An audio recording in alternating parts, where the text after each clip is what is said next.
नमस्कार दोस्तों, advance classes online platform पे मैं ब्रजेश कुमार करंट अफेयर्स के साथ आपका स्वागत करता हूं। तैयार हो जाइए करंट अफेयर्स के बेहतरीन क्वेश्चंस, बेहतरीन जानकारी के साथ। आइए देखते हैं पहला क्वेश्चन।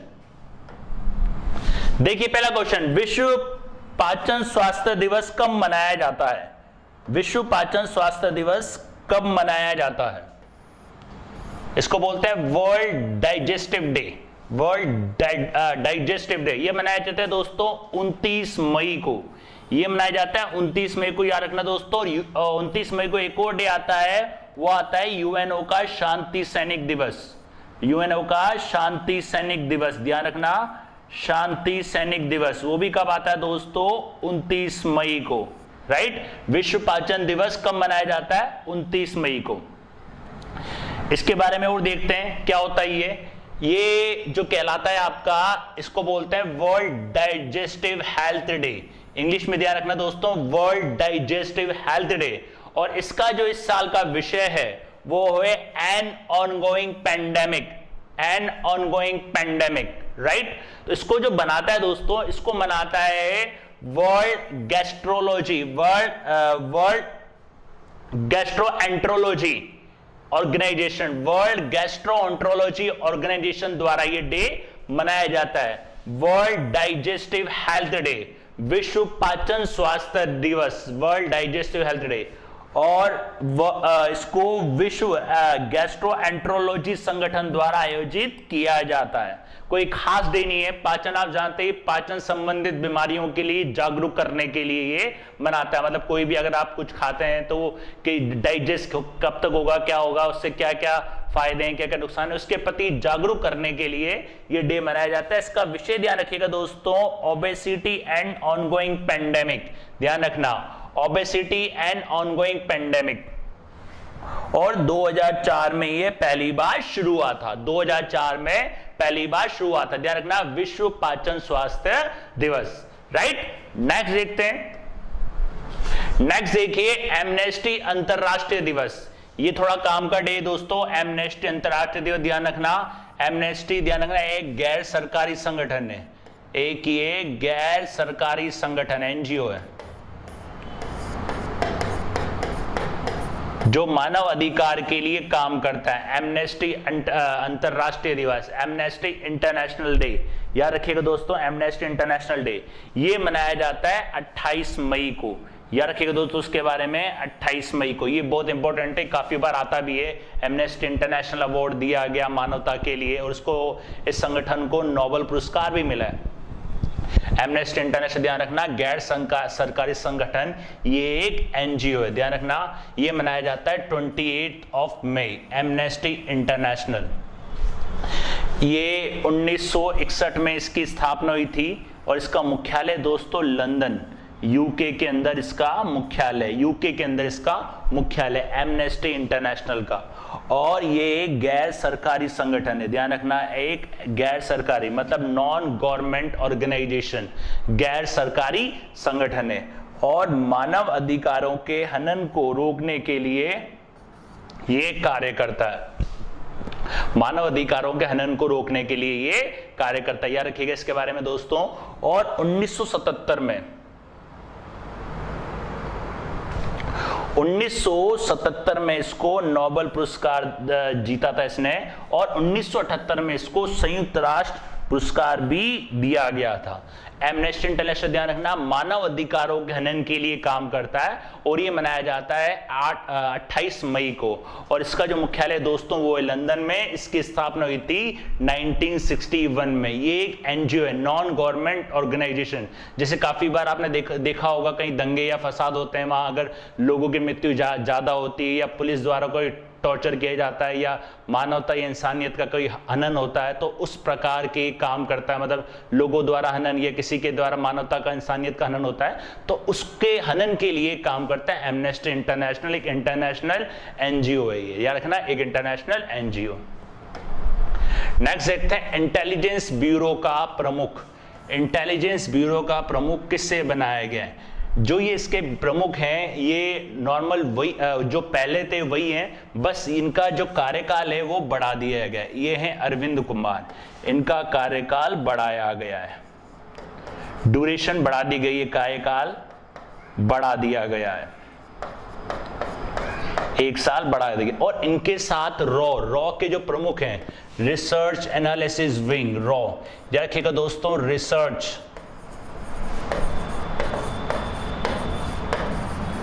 एनालिसिस विंग, रॉ के जो प्रमुख हैं उनका नाम है सामंत कुमार गोयल, सामंत कुमार गोयल, ध्यान रखना, रॉ के चीफ, राइट।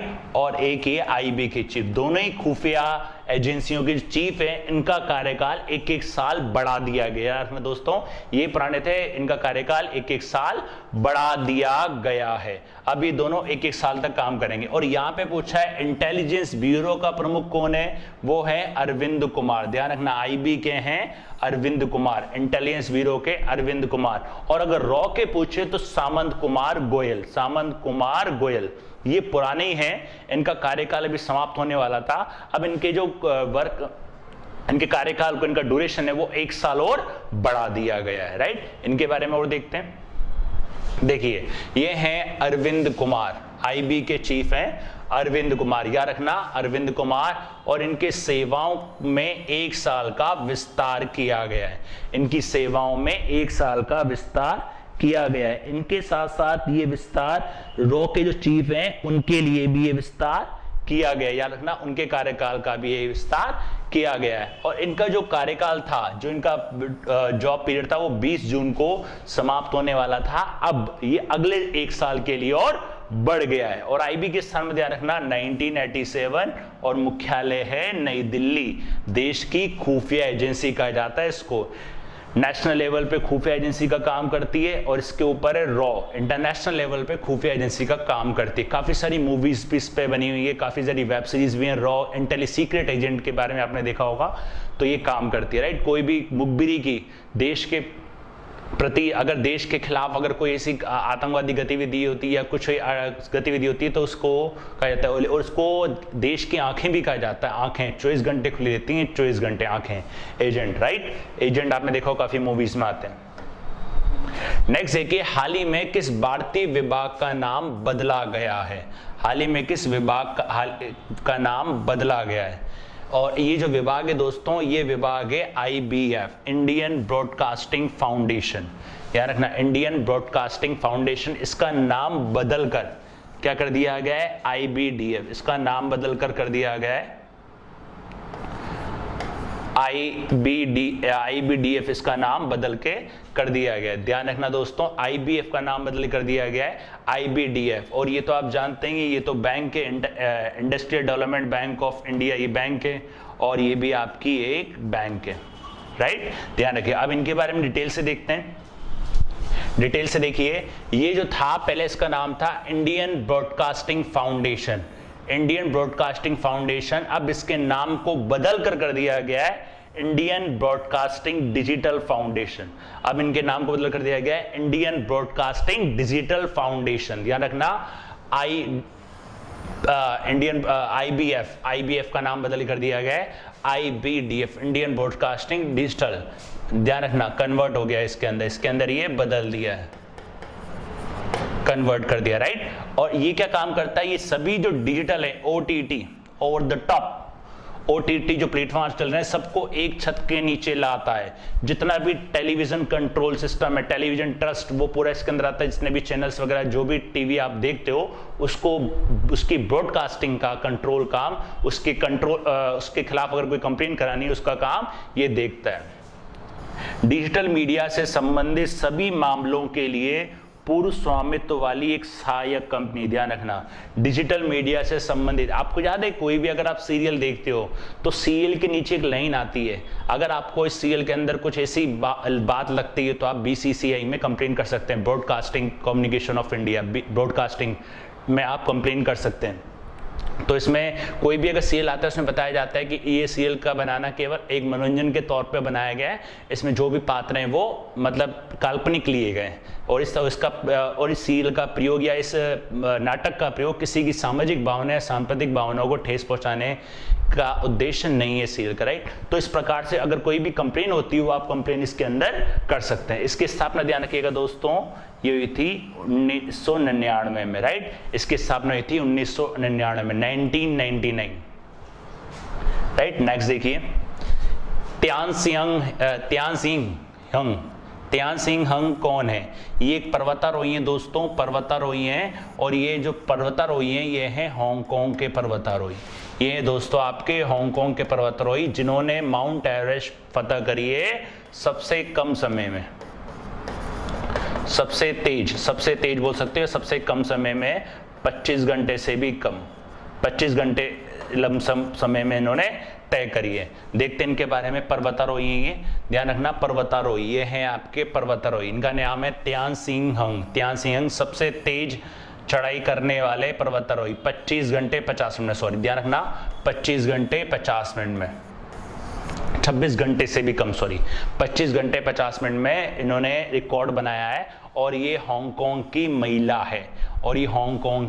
है, इसके पहले जो सबसे तेज माउंट एवरेस्ट पर चढ़ने का रिकॉर्ड था वो एक पहली नेपाली महिला थी जिनका नाम था फुजो जांगमो लामा, जिन्होंने 2018 में लगभग 39 घंटे में माउंट एवरेस्ट की चोटी पर फतह की थी। याद रखना दोस्तों, लगभग 39 घंटे में, राइट। तो ध्यान रखना दोस्तों, ये पर्वतारोही हैं आपके त्यानसिंग, हांगकांग के सबसे तेज माउंट एवरेस्ट पर चढ़ने वाले व्यक्ति। और इसके पहले जो रिकॉर्ड था ये नेपाल की एक थी जिनका नाम था फुजो जांगमो लामा। 2018 में लगभग 39 मिनट में इन्होंने माउंट एवरेस्ट की फतह की थी। दोस्तों माउंट एवरेस्ट को नेपाल में सागर माथा के नाम से भी जाना जाता है। याद रखना दोस्तों, सागर माथा के नाम से भी जाना जाता है, राइट। तो ध्यान रखना, इनका नाम है त्यानसिंग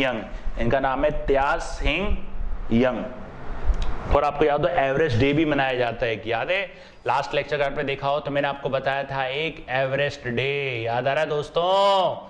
29 मई को अगर आप पढ़ते हो तो आपको याद आ जाएगा, नहीं तो कोई बात नहीं, चल रहा है जैसे चलने दो, इसलिए पढ़ो, अभी वक्त है, जितना अपने आप को निखार सकते हो निखारो, जब परिस्थिति सामान्य होगी तब आपके पास इतना टाइम नहीं मिलेगा दोस्तों। इसलिए लेक्चर के साथ 20 मिनट का अगर लेक्चर होता है, पढ़ें उसको, नोट करें बस। करंट अफेयर्स हर एग्जाम के अंदर आपके इंपॉर्टेंट है, आगे वाली एग्जाम में बहुत फायदा होगा आपको इसका। अभी लगता है अभी क्या देखें एग्जाम नहीं है, लेकिन थोड़ा सा धैर्य रखो, क्योंकि थोड़ा सा धैर्य अगर आपने रखा तो सफलता तक जरूर पहुंचोगे, राइट दोस्तों।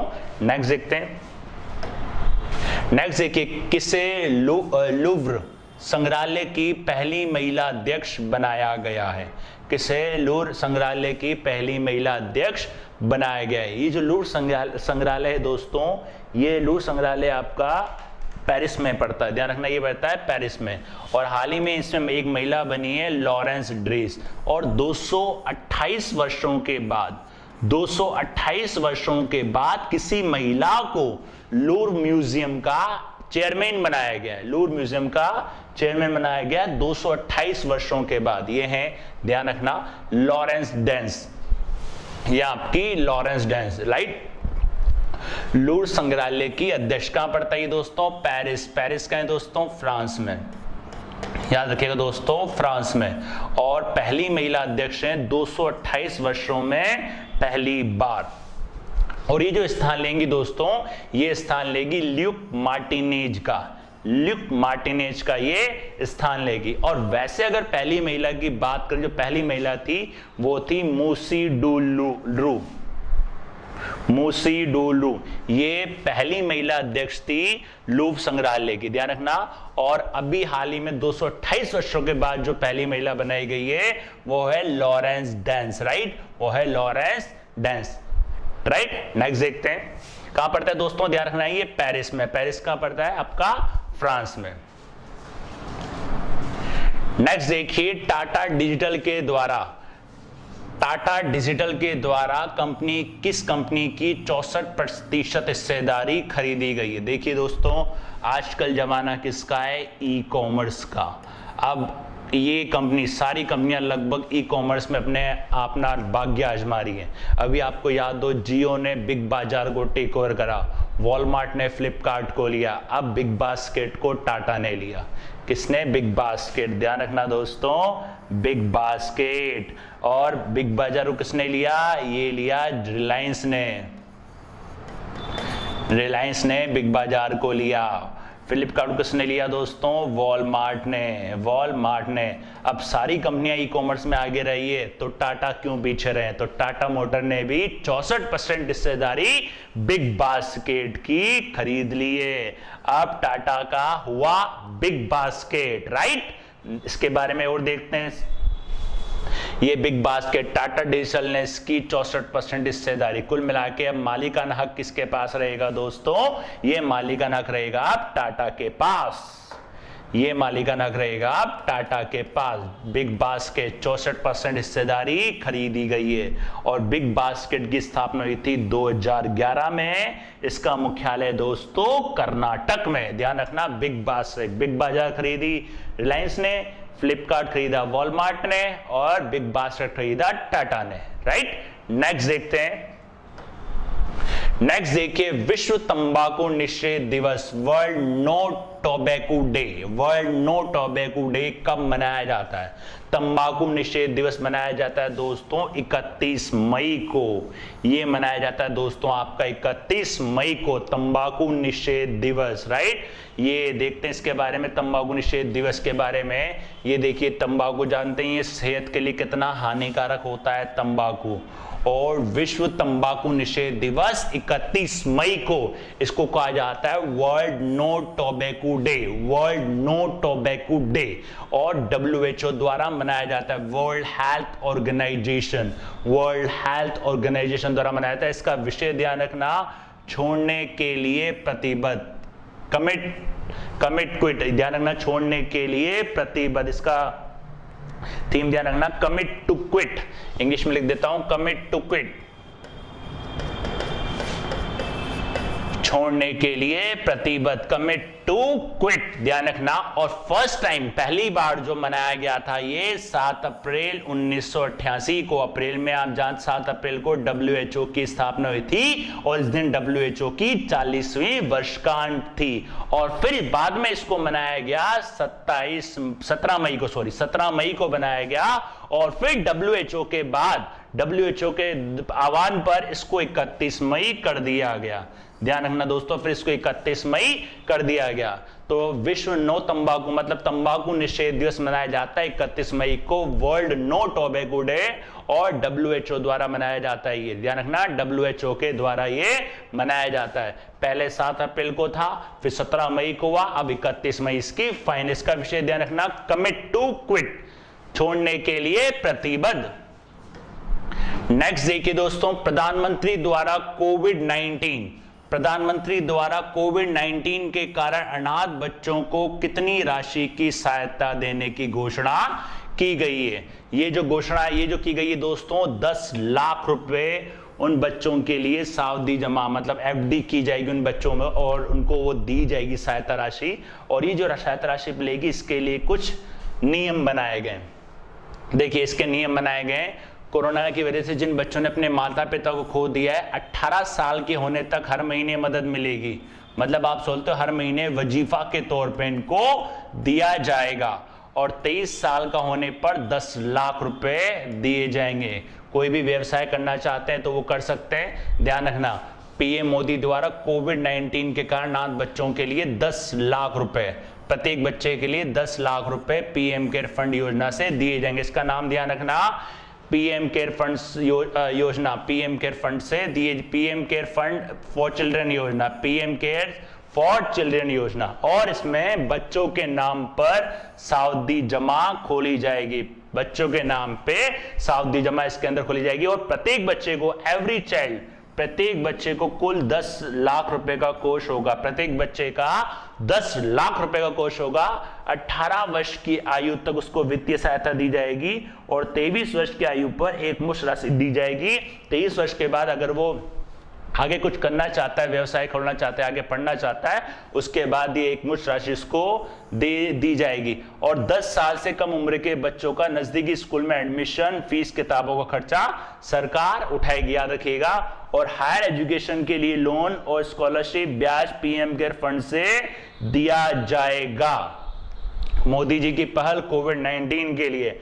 और आयुष्मान भारत योजना के तहत 5 लाख रुपए का हेल्थ बीमा कवर इसके अंदर दिया जाएगा। ध्यान रखना, पीएम केयर 10 लाख का फंड है दोस्तों, 10 लाख का, और इसमें 10 साल से कम उम्र के बच्चों को नजदीकी स्कूल में एडमिशन फीस और किताबों का खर्चा होगा, और 18 साल तक उनको हर महीने मिलेंगे, वजीफा के तौर पर उनको दिए जाएंगे, और 23 साल के बाद जब 23 साल के बाद ये इनको एकमुश्त राशि दी जाएगी व्यवसायिक तौर पर। राइट, नेक्स्ट देखते हैं एशियाई मुक्केबाजी चैंपियनशिप। एशियाई मुक्केबाजी चैंपियनशिप 2021 का आयोजन कहां किया गया? एशियाई मुक्केबाजी चैंपियनशिप 2021 का आयोजन किया गया कतर, सऊदी अरब, जॉर्डन। कहां किया गया? कतर, सऊदी अरब, जॉर्डन, दुबई। इसका किया गया दोस्तों दुबई में। दुबई यूएई को कहा जाता है दोस्तों इसका। और इसमें जो मैरी कॉम है, आप जानते हैं मैरी कॉम ने रजत पदक जीतने के लिए हार गई। मैरी कॉम जीत नहीं पाई, इनका प्रदर्शन अच्छा नहीं रहा। मैरी कॉम जो हारी वो नाजिमा कियाजबे से हारी। और इसमें एक और भी थी जिनका नाम था पूजा रानी, उन्होंने इसमें स्वर्ण पदक जीता। पूजा रानी ने इसमें गोल्ड मेडल जीता, और संजीव कुमार ने स्वर्ण पदक जीता। और संजीव कुमार ने इसमें स्वर्ण पदक जीता। याद रखना, एशिया मुक्केबाजी चैंपियनशिप कहाँ हुई थी? ये दुबई में। राइट, ये थे आपके 10 बेहतरीन क्वेश्चन, 10 बेहतरीन जानकारी के साथ। मिलते हैं नेक्स्ट क्लास में नेक्स्ट नए क्वेश्चन के साथ। चैनल के साथ बने रहिए, जुड़े रहिए। धन्यवाद।